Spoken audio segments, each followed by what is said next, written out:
día de hoy vamos a conversar de lo que es las vasculitis.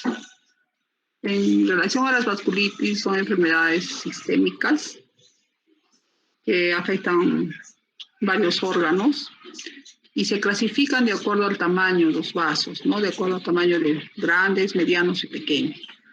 Yo me voy a encargar de lo que son los grandes y los medianos.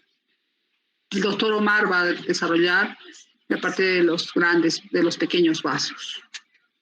Entonces, las vasculitis se define como la presencia de leucocitos inflamatorios en las paredes de los vasos, ¿ya? Con daño a nivel del vaso reactivo a las estructuras propias de la estructura del vaso, ¿no? Las estructuras murales. Este compromiso del vaso hace que se altere el lumen.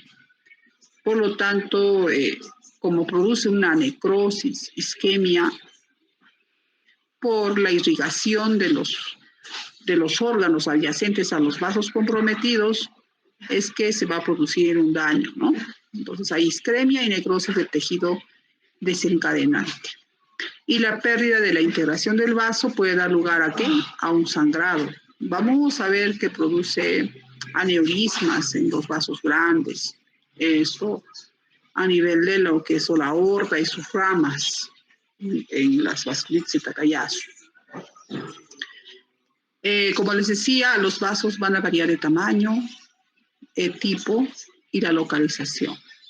Entonces, al variar va a producir un trastorno vasculítico. Esto puede ocurrir primariamente de un daño del vaso o puede ser secundario a otra enfermedad, que sea la que causa el daño a nivel del vaso.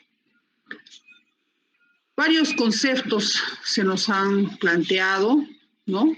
En relación a lo que son los síndromes, ¿no? Síndromes riñón-pulmón, glomerulonefritis rápidamente progresiva, pausa inmune y las ANCA, ¿no? Entonces, estos componentes o problemas que se producen, como por ejemplo el síndrome riñón-pulmón, nos produce también el compromiso a nivel renal con una glomerulonefritis rápidamente progresiva o a nivel pulmonar con una hemorragia alveolar difusa.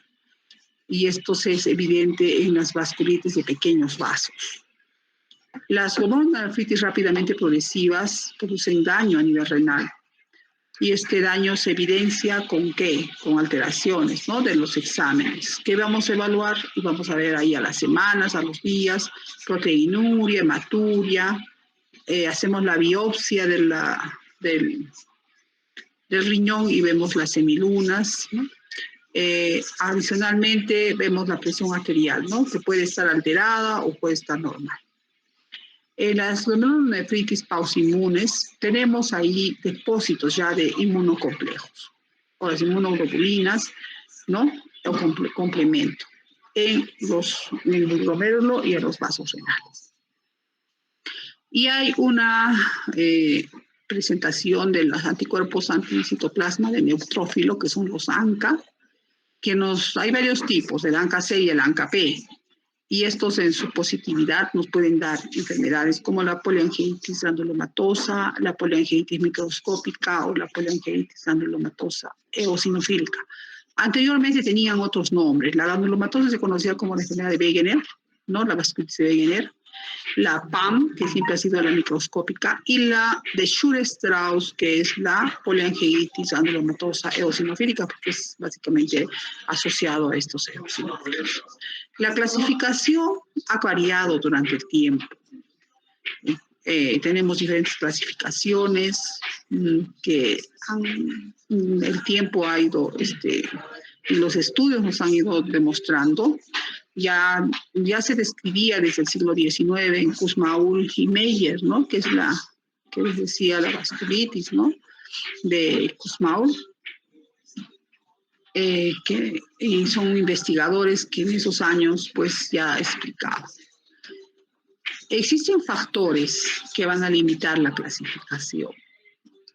¿Por qué? Porque hay diferentes nomenclaturas, no se conoce exactamente la etiología y la patogenia de muchas de esas vasculitis, Hay carácter plurisistémico y proteiforme de los síntomas, la heterogeneidad de los trastornos vasculíticos, porque son variables las presentaciones, los patrones de afección inflamatoria, que no son específicos, y la superposición entre unas entidades y otras, como el síndrome de solapamiento, que viene a ser intermedio, mixto o indeterminado.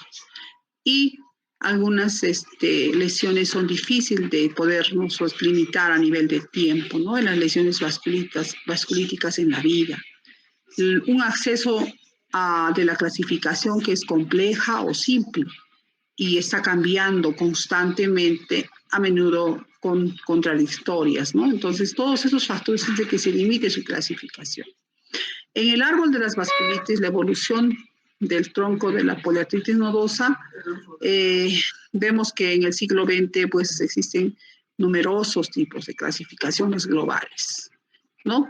Pero todas estas nos dan en el tiempo diferentes modificaciones que han ido cambiando, ¿no? Como la poliartritis nodosa, que anteriormente estaba unida a una vasculitis, que era la poliangitis microscópica, y se vieron que no debían estar juntas estas dos y las separaron.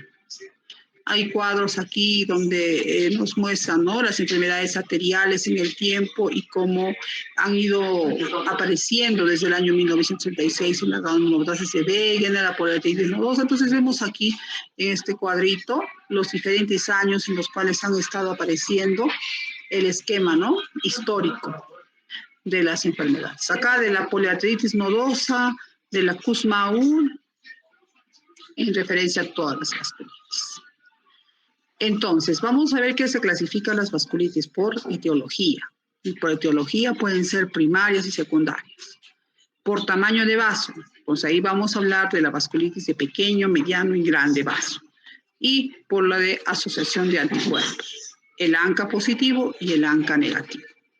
Por su etiología, primarias no se conoce, pero las secundarias podemos pensar que son por agentes farmacológicos, infecciosos, ambientales o algunas enfermedades relacionadas. Y según el tamaño del vaso, vemos las de grandes vasos, las de medianos vasos y las de pequeños vasos, cada una con sus diferentes clasificaciones. Las grandes vasos son las de células gigantes, o la arteritis temporal, la arteritis de Takayasu. Esta vamos a hacer hoy día, la poliarteritis nodosa y la enfermedad de Kawasaki. Son las 4 vasculitis que debemos nosotros avanzar. Entonces, vemos las vasculitis a nivel de biopsia, grandes vasos, medianos y pequeños. Vemos un vaso que tiene estas subdivisiones, ¿no? Pues ya más o menos vemos dónde se ubican, ¿no? Las de pequeños, son arterias, arteriolas, capilares, venas, ¿no? Entonces, son la ubicación de las vasculitis. Y a lo largo del organismo tenemos la ubicación, ¿no?, de estos vasos. Los largos vasos son las ramas grandes, ¿no?, de las arterias, de la aorta, por ejemplo, y sus ramas. Los medianos que van a irrigar el riñón, y los pequeños vasos que son más mínimos, que están a nivel del alveolo, a nivel también del riñón. De acuerdo a los anticuerpos tenemos el ANCA-C y el ANCA-P. Y el ANCA-C es característico de la granulomatosis la vasculitis granulomatosa, conocida como la vasculitis de Wegener. Entonces, el ANCA-C. Y el ANCA-P tiene varias vasculitis. Ahí tenemos la poliarteritis microscópica, el síndrome de Schiller-Strauss. Poliarteritis nodosa también podría en algunos casos tener, pero básicamente es la poliarteritis microscópica. Poliangiitis microscópica. Entonces, esas son las vasculitis que se asocian a los ANCA. Hay clasificaciones propuestas, miren, desde lo que años, el 78, el 2002, el 2005, ¿no? Y clásicamente estos se han predominantemente categorizado por los tamaños que afectan en esas patologías y los trastornos, por ende, de las lesiones que puedan producir. Tenemos artículos que nos manifiestan la nomenclatura de las vasculitis, el consenso de Chappell-Hills, que fue el primero que se desarrolló en el año 1994, y desde que ahí tenemos nosotros toda la nomenclatura que conocemos que aquí ha habido algunas modificaciones, pero podríamos decir que no es algo muy llamativo o muy trascendental, ¿no? Algunos aspectos nada más que vamos a evaluar. Entonces vemos aquí las arterias, hablamos de los vasos, el predominio, ¿no? Y el artículo del 2012 que nos da un consenso de nomenclatura de las vasculitis. Y aquí este es el último consenso donde se modifican algunos nombres, ¿no? De las vasculitis. Entonces tenemos de grandes vasos, medianos y pequeños. Aquí ya no conocemos como Wegener, que era el anterior, ahora tenemos como poliangiitis granulomatosa y la eosinofílica. Entonces, todas esas vasculitis de pequeños vasos ustedes van a tratar con el doctor Omar Sarmiento. Entonces, medianos y pequeños vasos, ¿no? Asociadas al ANCA y asociadas a inmunocomplejos. El consenso con su clasificación para que ustedes tengan el conocimiento de cómo se ha dividido, ¿no? Las de pequeños vasos, vasculitis, ¿no? Las del ANCA, que son ANCA positivos, la poliangitis microscópica, la granulomatosa y la poliangitis eosinofílica. Y recordar que existen investigadores que en el tiempo nos han dejado ese legado, ¿no? De decir, por ejemplo, la vasculitis de Wegener. Fue un estudioso que hizo esta clasificación, médico asistente que nació en Alemania, ¿no? Y que nos explica la granulomatosis rinógena singular. ¿Por qué? Porque produce problemas nasales, ¿no? Y Wegener tiene compromiso nasal o ocular, pulmonar. Entonces, por esa característica lo llamó así. Fue un gran investigador y lo hizo, mira, en autopsias de algunos judíos, ¿no? En el año de 50, 100 autopsias a judíos.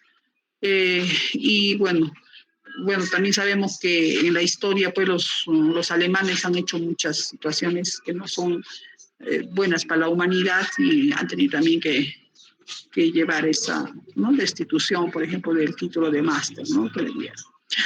Tenemos a Jakob Schurk y Lot Strauss, que son investigadores también, por lo tanto se llamaba la vasculitis de Schur-Strauss. Hicieron las biopsias, en necropsia se vio los cambios que producía. Entonces, eso es un panorama para que ustedes vean cómo se clasifican las vasculitis antes de ingresar a tratar cada una de estas. Entonces, iniciamos con la vasculitis de Takayasu. Esta vasculitis que afecta prácticamente la aorta y sus ramas mayores, ¿no? Y sus venas análogas. Ahora, la vasculitis de de células gigantes, al igual, ¿no?, tiene compromiso en estos vasos, pero quizás diferente, con más la arteria temporal y sus ramas, a diferencia de la de Takayasu. En cuanto a la diferencia de las dos, vamos a verle que Takayasu afecta principalmente a personas menores de 50, a diferencia de las células gigantes que afectan más a personas mayores de 50 años. La arteritis temporal es una arteritis generalmente granulomatosa, entonces afecta a la arteria aorta y sus ramas, a diferencia de la otra que va a ser frecuentemente es parte como arteritis frecuentemente granulomatosa, que tiene una afectación predominantemente en las ramas de la carótida y las arterias vertebrales. Algunos dicen que no es adecuado denominar arteritis de compromiso temporal, puesto que otras vasculitis pueden comprometer ese territorio vascular, ¿sí? Entonces, la arteritis de Takayasu, que es una de las arteritis que afecta los grandes vasos, ¿no?, comparte algunas características histológicas con las células gigantes. Y el paciente presenta inicialmente síntomas, que van a ser unos síntomas generales, constitucionales, que son básicamente causados por el daño de la aorta. Entonces, ahí vamos a ver que están en sus criterios. ¿Quiénes son afectadas? Las mujeres se ven afectadas en un 80-90% de los casos. La edad de inicio es de 10 a 40 años. Y la población que es más afectada en este caso es la población japonesa, ¿no? A nivel de la distribución mundial, la prevalencia en Asia, 150 casos nuevos cada año, en comparación a la incidencia de 1 a 3 casos nuevos por 1 millón de habitantes en otros lugares, como Estados Unidos y Europa. Entonces, ahí se ve la diferencia total, la diferencia en esta afectación. Sus criterios. Los criterios de clasificación de Takayasu han sido cambiados en el tiempo. Hay diferentes tipos de clasificaciones. La edad, ¿no? La edad es pues lo básico, ¿no? Saber que tiene la edad de menos de 40 años, tiene claudicación de extremidades, ¿no? Del paciente con presencia de fatiga, malestar en los músculos de una o más extremidades con la actividad, principalmente las extremidades superiores, disminución del pulso de la arteria vertebral, o braquial, perdón, disminución de la pulsación de una o ambas arterias braquiales. Tomamos el pulso y hay una diferencial. Y si tomamos la presión, también tenemos una diferencial de ambos brazos, ¿no? La presión se diferencia mayor a 10 milímetros de mercurio entre ambos brazos. Normalmente existe una disminución cuando nosotros tomamos la presión en ambos brazos, pero en este caso pues es más de 10 la diferencia. Al hacer un examen clínico podemos encontrar soplos de la arteria subclavia y la aorta, que son soplos audibles a la auscultación sobre una o las dos arterias subclavias o la aorta abdominal. ¿Por qué? Porque sabemos que la estructura de la arteria está siendo modificada, está siendo inflamada y por lo tanto va a haber una lesión que va a explicarnos o nos va a demostrar mediante un soplo. Y hacemos un examen que es importante, que es la arteriografía. La arteriografía que nos va a demostrar que hay un estrechamiento o la oclusión de la arteria y sus ramas, ¿no? En las zonas de los miembros inferiores, superiores, evidenciada por este examen. Esta lesión no es por otra causa como la arteriosclerosis, porque también sabemos que puede producir lesiones o displasia fibromuscular o causa similar. Son los cambios que se van a producir, que son habitualmente focales o segmentarios. En cuanto a los criterios, ¿no?, de Ishikawa para la artritis de Takayasu modificada por Sharma, tenemos que tener 3 criterios mayores: lesión de la porción media de la aorta subclavia izquierda, lesión de la porción media de la arteria subclavia derecha y signos y síntomas característicos de al menos 1 mes de duración. Entonces, 10 criterios menores: elevación de la velocidad, pulso carótido débil, hipertensión, regurgitación, lesión de la arteria pulmonar, lesión de la porción media de la aorta carótida, lesión del tronco brachiocefálico, lesión de la aorta torácica descendente, lesión de la aorta abdominal y lesión de la arteria coronaria. Vemos aquí en este cuadrito las diferencias, ¿no? Los criterios mayores según Ishikawa, según el Colegio Americano y según Sharma. Y los criterios menores. Ya hemos visto cuántos son los criterios y aquí tenemos que evidenciar, ¿no?, lesiones, etc. Clasificación angiográfica. Esto ya viene a ser de la estructura de la aorta, ¿no?, angiográficamente.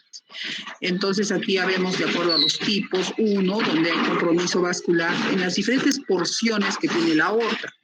En el tipo 1, las ramas del arco aórtico; el tipo 2, de la aorta ascendente, arco aórtico y sus ramas; el arco ascendente, arco aórtico y sus ramas; y la arteria torácica, 2B; 3, la aorta descendente, la aorta abdominal y las arterias renales; el 4, la aorta abdominal o aortas o arterias renales; y el tipo 5, las características combinadas de la 2B y la 4. Entonces, estas son la clasificación angiográfica de la arteria de Takayasu, que nosotros estamos viendo aquí en esta imagen, ¿sí?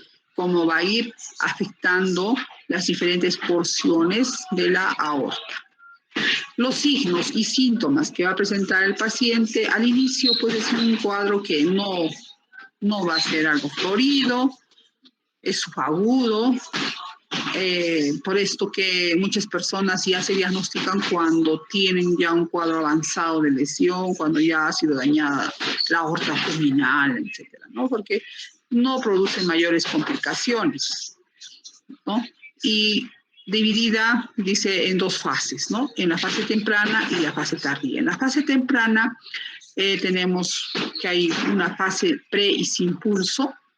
Las manifestaciones clínicas son vagas, sistémicas y constitucionales como fiebre, malestar general, diaforesis constitucional, ¿no? De dolor, debilidad. Cualquier enfermedad nos puede dar estos síntomas y no sabemos que podría ser una vasculitis. Ya en su fase tardía, ya cuando ya ha habido lesión a nivel del vaso, tenemos pues ya la oclusión, la alteración del pulso, no, ya son manifestaciones que se asocian a la estenosis arterial, la oclusión, la dilatación de los vasos que se han alterado. Entonces ya tenemos pues en estos síntomas más evidentes, constitucionales, que nos van a poder dar la idea o tener este tipo de enfermedad como una probable causa. El tratamiento, en este caso, es el glucocorticoide. Y tenemos que dar de acuerdo a peso, ¿no? De acuerdo a la dosis, puede ser mañana, en las mañanas debe ser dividida. Y finalmente, cuando no se puede controlar, como ya hay una lesión a nivel de lo que es la estructura del vaso, vamos a tener que usar la angioplastía. Injertos de derivación, cirugías que pueden ser necesarias de acuerdo a los tipos de aneurisma o los compromisos de la estenosis que pueden tener y que sabemos que es irreversible. Tratar las otras complicaciones por de este compromiso del lumen que viene a ser la hipertensión, la insuficiencia cardíaca, ¿no? Debe iniciarse en estas complicaciones. Y si nosotros tenemos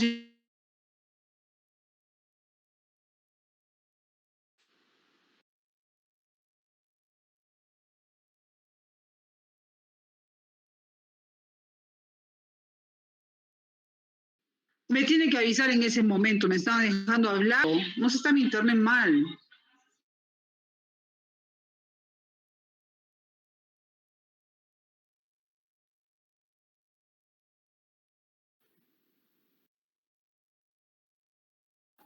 Doctora.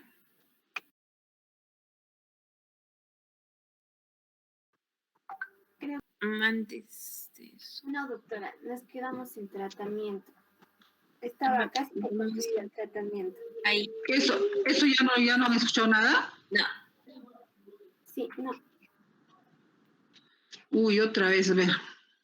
Bueno, las arteritis de las células gigantes, ¿no? Que es una de las arteritis que afecta a las arterias temporales y sus ramas, con manifestaciones en diferentes vasos, que tiene criterios diagnóstico, que son de 50 años, cefalea, dolor a nivel de la zona temporal, procesos inflamatorios, la biopsia positiva, la epidemiología afecta más a raza blanca, personas de mayor edad, con relación de 2 a 3 de mujeres y varones, y en anatomía patológica van a tener lesiones granulomatosas, que son evidentes, con predominio de macrófagos, células T y células gigantes con infiltrado inflamatorio. ¿Estoy bien? ¿Me van hablando, por favor, ya? Sí, le escuchamos, doctora. Ya, las manifestaciones clínicas van de generales, ¿no? Astenia, anorexia, baja de peso, fiebre, cefalea, que es la característica, con dolor inclusive al tocar el cabello, el cuero cabelludo. Las arterias temporales están engrosadas con nódulos sensibles en las áreas de necrosis de los vasos a nivel del cuero cabelludo. Y la manifestación oftálmica es una de las más que tenemos que tener cuidado o la que es más peligrosa. Pacientes que tienen visión borrosa hasta llegar a una amaurosis total. El tratamiento nos puede prevenir las complicaciones, entonces tenemos que hacerlo de manera agresiva y evitar que haya complicaciones. Tenemos la claudicación mandibular hasta en el 2/3 de pacientes, con frecuencia con también hipoacusia, depresión, confusión, insuficiencia cardíaca. Dentro de la clínica, queremos mencionar que el 50% de pacientes se encuentran síntomas compatibles con una polimialgia reumática. Es por esto que se asocia a la polimialgia reumática, que es una patología que tiene previa a este tipo de vasculitis. Entonces, tenemos que saber que los criterios de la polimialgia reumática van de dolor a nivel de la cintura pélvica, cintura escapular, elevación de la velocidad de sedimentación glomerular y tratamiento con prednisona que mejora los síntomas, ¿no? Entonces, hay dolor que va intensificándose en los hombros y caderas. Tenemos la tendencia de agregación familiar en ese tipo y tenemos algunos criterios que, bueno, que nos ayudan en lo que viene a ser la edad mayor de 50 años, el compromiso de dolor a nivel de la cintura pélvica, la rigidez matutina mayor a 1 hora, la duración de los síntomas, la elevación de la velocidad, acompañado con depresión, pérdida de peso, ¿no? Con una respuesta rápida a corticoides. Entonces hacemos esto, ya tenemos el diagnóstico de esta vasculitis, de este tipo de compromiso. Ahora, tenemos aquí algunas clasificaciones que en el tiempo nos pueden dar, ¿no? Algunas especificaciones de lo que vendría a ser la polimialgia reumática. El tratamiento va con corticoides también, 40 a 60 miligramos por kilogramo por día, ¿no? 1 por kilo, dependiendo, ¿no?, de la persona, porque bueno, puede consumir hasta 40 a 60. Algunos medicamentos inmunosupresores, metotrexate, azathioprina, ciclofosfamida, biológicos, antiagregantes plaquetarios y anticoagulantes para evitar trombosis. Como sabemos, es una enfermedad crónica y es variable, y entonces el 50% de pacientes presentan recaídas, ¿no? Y la complicación más importante es la ceguera, por una complicación temida. Pues hasta ahí estamos viendo ya las dos vasculitis, la de Takayasu y la de células gigantes. Importante conocer ahí la diferencia, ¿no? Que son más en mayores, la de temporal, y la de menores, 50 años, la de Takayasu. La diferencial de presión, que ya lo hemos visto también en la de Takayasu, la biopsia, ¿no?, que tiene células gigantes, algunos compromisos tienen similares, pero eso es lo que tenemos que tener presente, ¿no?, la edad y todos esos aspectos. Pasamos a la vasculitis de medianos vasos.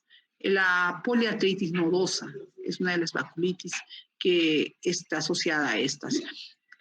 Cuando sabemos que afecta a medianos o pequeños, ¿no?, con compromiso de arteriolas o vénulas, pero sin asociación a los anticuerpos anticitoplasma de neutrófilo. El ANCA, en este caso, es negativo y tiene una asociación con la infección, con la hepatitis B.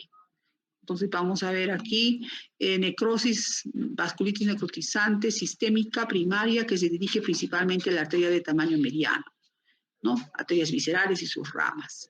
Además, las arterias pequeñas también pueden ser involucradas, pero las pequeñas vasos como las arteriolas, los capilares, las vénulas se salvan de manera característica. Tenemos una glomerulonefritis, no es característica frecuente del espectro de esta vasculitis. Los anticuerpos anticitoplasma de neutrófilo, los ANCA, son negativos, pero son útiles. En cambio, las características son útiles a diferenciar de la poliartritis nodosa de otras vasculitis necrotizantes sistémicas. Esta vasculitis es rara, la poliartritis nodosa.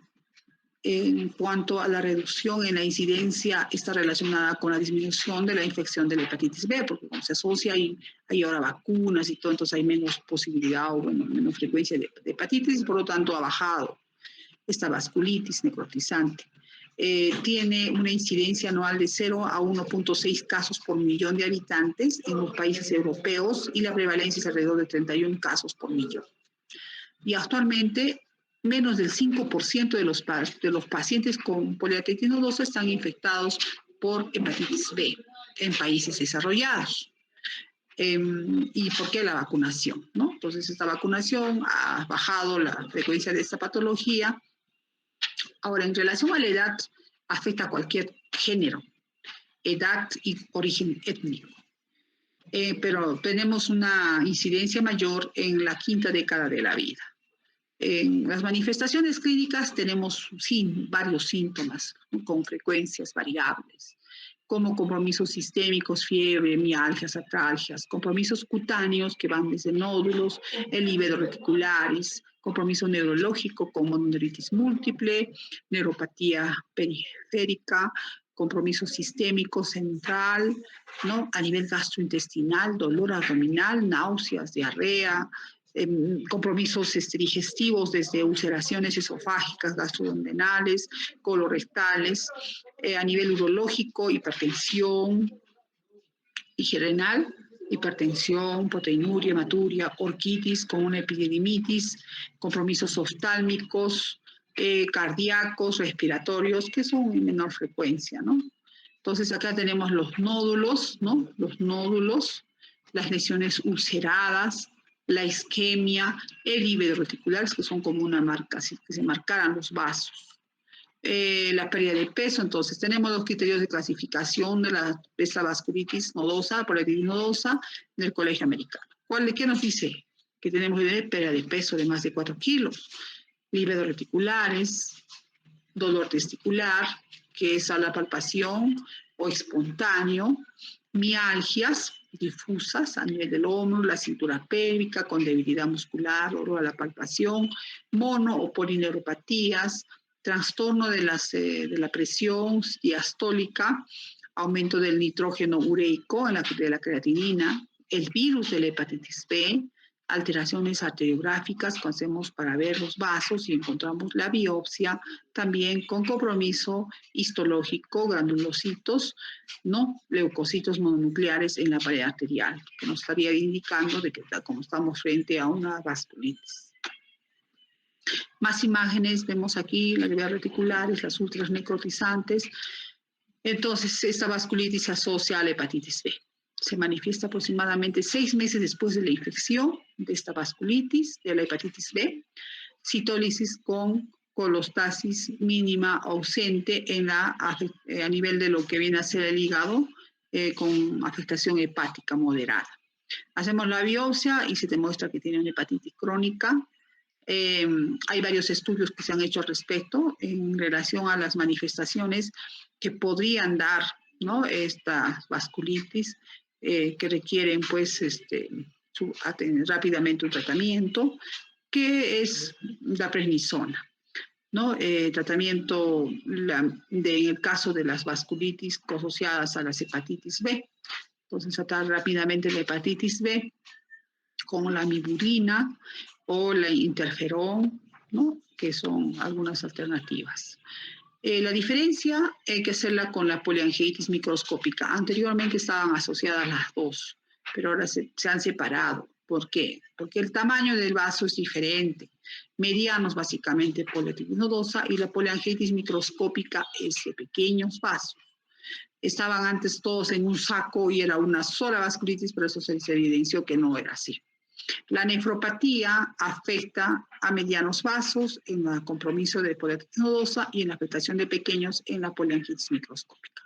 En la clínica, alteraciones de la hipertensión en la poliarteritis nodosa y ya un poco más complicado porque tiene un problema glomerular, la hematuria, cilinduria, proteinuria y suciedad renal en la poliangiitis microscópica. La afectación pulmonar no se evidencia en la poliarteritis nodosa y sí en la poliangiitis microscópica con una capilaritis. Neuropatías, menos frecuente en la poliangiitis microscópica, lesiones cutáneas, la púrpura es más en la poliangiitis microscópica. Cuando hablamos de púrpura nos asociamos más a pequeños vasos y los nódulos a poliarteritis nodosa. El ANCA es rarísimo, pero no podríamos encontrar un ANCA-P en la nodosa, pero básicamente es en la poliangiitis microscópica, y si hacemos la arteriografía vamos a encontrar aneurismas, ¿no? El virus de hepatitis B presente, y las recidivas son raras en la nodosa, a diferencia de la poliangiitis microscópica. El tratamiento va a ir a evitar las complicaciones rápidamente, tiene que dar tratamiento, inducción, mantenimiento y refractario, ¿no? Y al refractario deben ser aquellos que no responden, ya sería con plasmaféresis, inmunoglobulinas o terapia biológica. El tratamiento de mantenimiento, podemos utilizar diferentes, ¿no? Medicación, medicamentos, y el 5-Factor Score es una puntuación pronóstica que nos va a validar, que incluye 5 parámetros para decir si un paciente tiene mala evolución y tiene más riesgo de mortalidad. Estos van a abarcar la insuficiencia renal, la proteinuria, cardiomiopatía, alteración del sistema nervioso central y afectación gastrointestinal severa. Entonces, si tenemos 3, puntuación de 0 a 5, y la mortalidad se va a incrementar de acuerdo al compromiso, ¿no?, que tenga de acuerdo a los puntos que nosotros podamos tener, ¿no?, en estos factores de 5 factors, los 5 factores de score.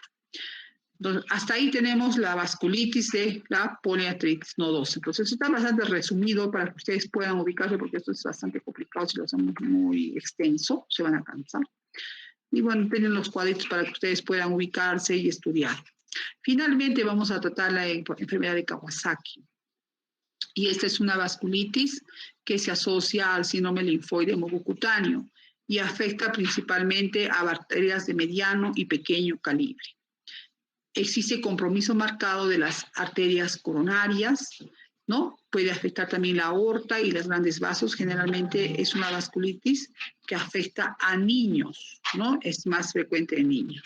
¿Están ahí, chicos? Sí, doctora. Sí, doctora. Sí, doctora. No me escucha, dice aquí el audio no se le oye, me está diciendo. Sí se lo escucha, Sí se doctora. oye. Ya. Entonces puede afectar la aorta y los grandes vasos. Vemos lesiones que son a nivel de las mucosas, ¿no? Es un niño que tiene pues una conjuntivitis, ¿no? Como vemos aquí, aséptica, compromiso a nivel de las mucosas, tenemos la lengua en fresa, ¿no? Heridas, lesiones a nivel de los dedos de la mano, descamaciones, lesiones, ¿no?, térmicas. Entonces, la epidemiología es más también como la Takayasu en la gente asiática, ¿no?, con una mortalidad mayor a diferencia de otras, ¿no?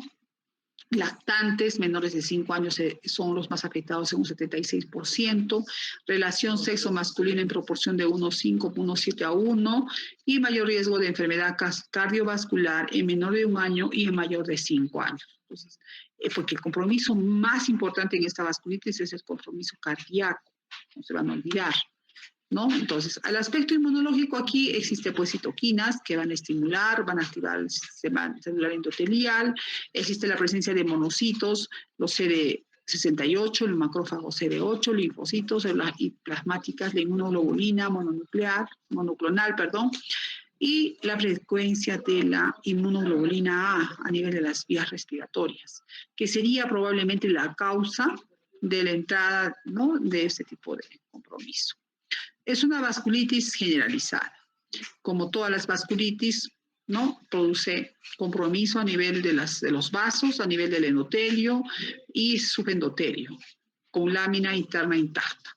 Existe un infiltrado neutrófilo a los 7-9 días, luego mononuclear, destrucción de la lámina interna del vaso, proliferación de fibroblastos y remodelación de la estenosis, que se va a hacer progresiva. Entonces, hay formación de aneurismas y sitios de estenosis por el proceso vascular. Si nosotros queremos pedir un examen que me diga específicamente si es que tiene esa vasculitis, no existe un examen específico. Entonces, tenemos que hacer una buena historia clínica, datos clínicos que nos van a ayudar. Fiebre y 4 de los siguientes criterios.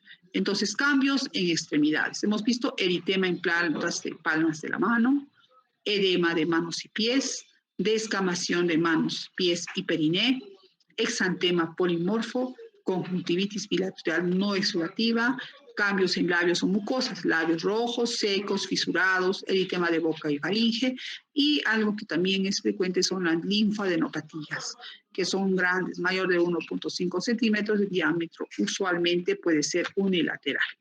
Entonces vemos de acuerdo a los datos de frecuencia qué cosa es lo que primero va a dominar, la fiebre, seguido de las linfadenopatías, compromiso a nivel de las extremidades, el rash, compromiso ocular, compromiso oral y a nivel finalmente el cardiovascular. Pero el más complicado y que va a llevar a la mortalidad de estos niños es el compromiso cardiovascular. La fiebre es bastante alta, 38-40 grados. ¿No? Una fiebre que dura más de 5 días, que si le da antibiótico y vemos que no responde, que es de carácter intermitente y vamos a ver que se presenta en el 99% de los casos.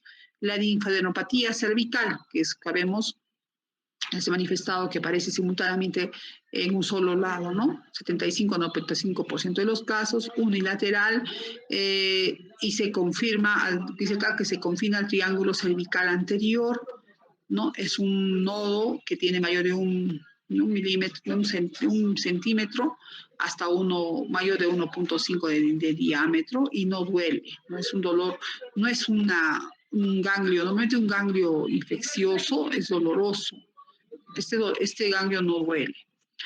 Cambios en las extremidades, ¿no? El 75-90% de los casos son agudos en la primera semana, con eritema, firme en palmas y plantas, edema doloroso en manos y pies. Cambios subunguiales, ¿no? Cambiamos las manitos, ¿no? La segunda semana con descamación periunguial de manos y pies, a la segunda y tercera semana, y después aparecen unas líneas que se llaman las líneas de Bew en las uñas. La descamación es como que hubiera tocado algún elemento que le ha irritado la piel, está descamando. El exantema polimorfo, 5 días de fiebre en el 92% de los pacientes, erupción maculopapular difusa, no hay vesículas en troncoextremidades y más acentuada en la región perianal donde se descama. Este exantema viene en diferentes ubicaciones, el niño es pero básicamente algo que es patognomónico es como un exantema perianal. Conjuntivitis aséptica, que no es causada por un proceso infeccioso, no, el paciente está febril, con todos estos compromisos de la lengua y todo. Y la mayor complicación es a nivel cardíaco, ¿no? El aneurisma coronario, con conjuntivitis bilateral también, cambios en los labios, lengua en fresa, como decía, eritema de 4 o 5 días de la fiebre y se observa en el 90% de los casos, ¿no? Dice en una segunda a cuarta semana. Lengua en fresa y otros órganos también pueden estar afectados, como parálisis facial, hipoacusia temporal a nivel gastrointestinal, vómito, diarrea, dolor abdominal, hepatomegalia, ictericia, hidrosis vesicular en la vesícula biliar, edema testicular, compromiso a nivel nodular, pulmones con infiltración. Y a nivel cardiovascular, pues es el compromiso de diferentes capas, ¿no? del corazón. A nivel del pericardio hay frote pericárdico, miocardio, bajo gasto cardiovascular, endocardio y arritmias, válvulas con insuficiencia mitral, arteria coronaria, taquicardia galope y el EKG, ¿no? Que está alterado. Diagnóstico diferencial es importante en esta patología porque, como ven, tiene muchos síntomas o parecidos a algunas infecciones. La escarlatina es una de las infecciones por estreptococos que nos puede dar esas lesiones a nivel de la piel, nos puede dar lesiones en la lengua también, descamación.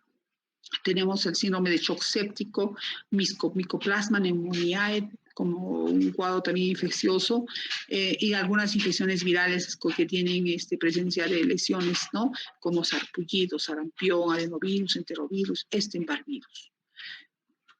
Es importante la evaluación de la linfadenitis cervical bacteriana. Hay que también ver la posibilidad de un paciente que tenga alguna reacción adversa o hipersensibilidad a algún medicamento. El síndrome de Steven-Johnson puede dar una sintomatología muy similar. Si hablamos de las lesiones y compromisos que hemos visto, también la artritis reumatoide juvenil podríamos encasillarla como un diagnóstico diferencial. Fiebre de las montañas, leptospirosis, hipersensibilidad a mercurio, que bueno, no es raro acá, ¿no? En esta zona.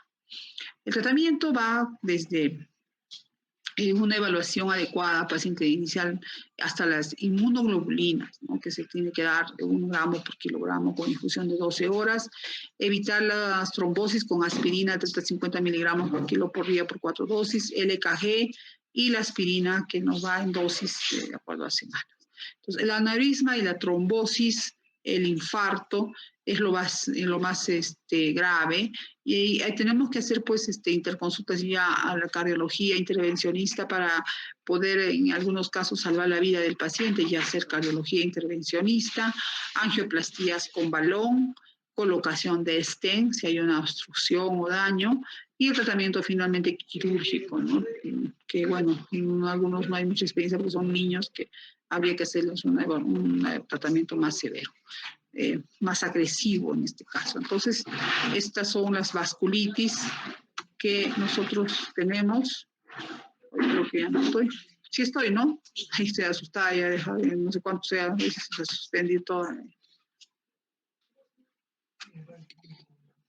Y ahí tengo que volar de miedo que se apague la internet todo el día. Ha estado mal acá en donde yo vivo. Tener que apagar todos mis dispositivos para poder dar esta clase. ¿Alguna pregunta, algún aporte, chicos? Doctor, una pregunta.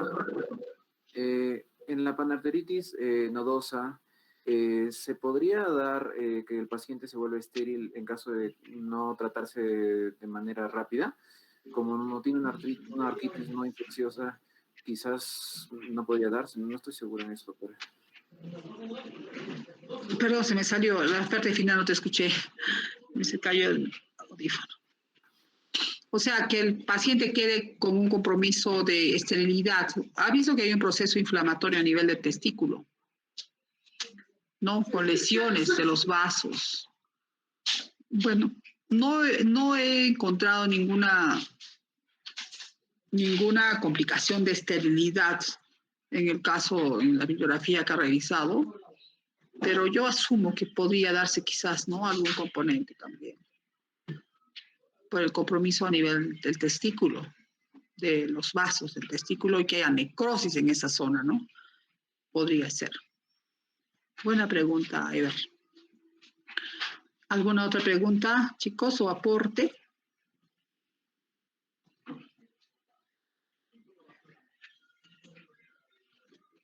Sus cámaras, por favor, enciendan. Quiero verlos. Si están, ¿dónde están? A ver, todos.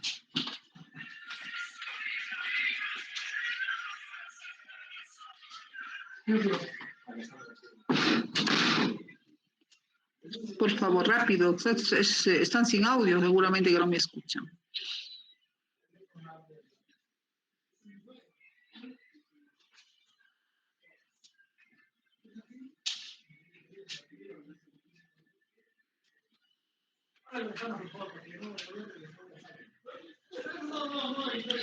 No prenden muchos su cámara. Soledad. Yanque, dice Acapilco. Atención. Yo estoy por mi computadora. No tengo cámara ahí. Ay. Qué raro. ¿Y el Sí, celular? Sí, por el celular voy a entrar, doctora. Pero sí estaba atenta. Heather, Vilca, Laura, Huancatara, Jessica, Picona, Pilco. ¿Está todos? Unos cuantos, a ver, 41, 40. Ya. Bueno, lo que yo quiero, chicos, ustedes, que en estas vasculitis hagan sus cuadritos diferenciales. Es complicado porque tiene muchas cosas parecidas, pero ustedes tienen que hacer eso, ¿no? De hacer la mnemotecnia, de estudiar de una forma no memorística, tienen que entender, porque si ustedes no van a entender, memorizan y se olvidan una palabra y se olvidan todo. Estamos terminando nosotros conmigo ya el síndrome de Sjögren. ¿Cuándo se va a acabar el semestre? Es lo que quiero saber. No sé si me pueden informar algo al respecto, porque de acuerdo a eso podemos alargar, pero si es que no estamos con el tiempo, tenemos que volar. A ver, ¿quién me puede decir, delegado, qué sabe del avance, hasta cuándo se va a dictar el curso?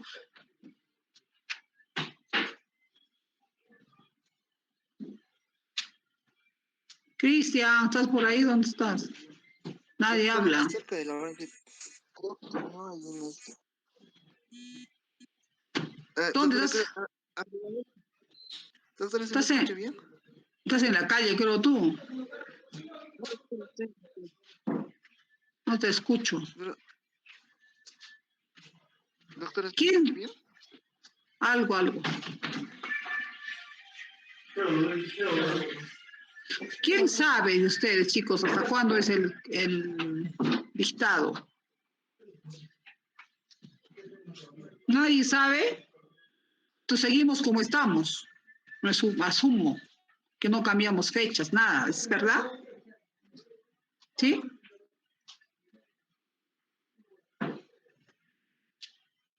Nadie conversa. A ver, ¿con quién voy a hablar ahorita? A ver, Vilca, Huiza, ¿qué sabes? No estoy seguro, doctora, pero si mal no recuerdo solamente se había empleado 2 semanas. O sea, se había empleado 2 semanas más y no estoy seguro si es que sigue así el cronograma o tal vez se haya ampliado más. O sea, ¿hasta qué fecha se tiene que hacer? ¿Hasta todo agosto? Creo que es hasta el 25 de agosto, pero no estoy seguro, doctora. Ya. Con ustedes estamos avanzados, ¿sí? Prácticamente nos falta solo un tema nada más y empezamos con las exposiciones. Yo quería pedirles, la siguiente semana yo tengo un viaje, entonces felizmente que no estamos atrasados con ustedes porque la siguiente clase debería ser la próxima semana. Ya, entonces nos estaríamos viendo conmigo la siguiente semana de agosto, la primera semana. Esa primera semana de agosto vamos a iniciar con las exposiciones de sus artículos también. ¿Sí? Ahora, las monografías ya tienen que estar preparadas para no tener ese inconveniente y revisarlas. Entonces, por favor, tenganle pendientes las monografías. Y bueno, el siguiente, tendríamos que tomar exámenes parciales, ¿no? Y hemos dado, en este caso, 2 temas. ¿Cuántas hemos hecho? Miopatías y, bueno, el otro, ¿no? Artritis séptica, no he preparado el examen. Entonces yo les pido que lo vamos a hacer la próxima semana, la primera semana de agosto. Voy a tomarles vamos a hacer en este caso solamente 2 exámenes, ya no vamos a hacer por cada 2, o sea, 2 exámenes que van a abarcar cada uno. Bueno, sí, pues son 4 temas que hemos hecho, ¿no? 2. Artritis séptica, miopatías es un examen y vasculitis y síndrome de Sjögren sería el segundo. ¿Sí? 2 mini exámenes que van a hacer. Entonces, la siguiente semana, si es que por ahí tengo la posibilidad, yo voy a comunicarme con su compañero para prepararlo y mandarles el examen. O de lo contrario, si tengo muchos inconvenientes, entonces estaríamos haciendo todo en agosto, la primera semana. ¿Alguna pregunta, alguna objeción? A ver, chicos, díganme. En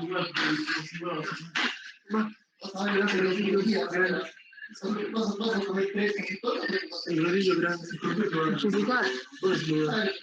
No sé,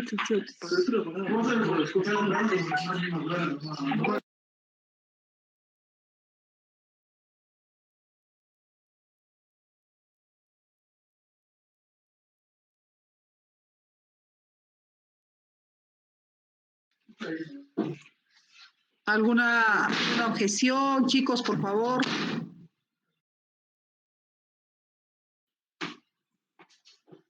Nadie me conversa. Flores, Dueñas, dime algo. Por mi parte no tendría ninguna objeción, doctora.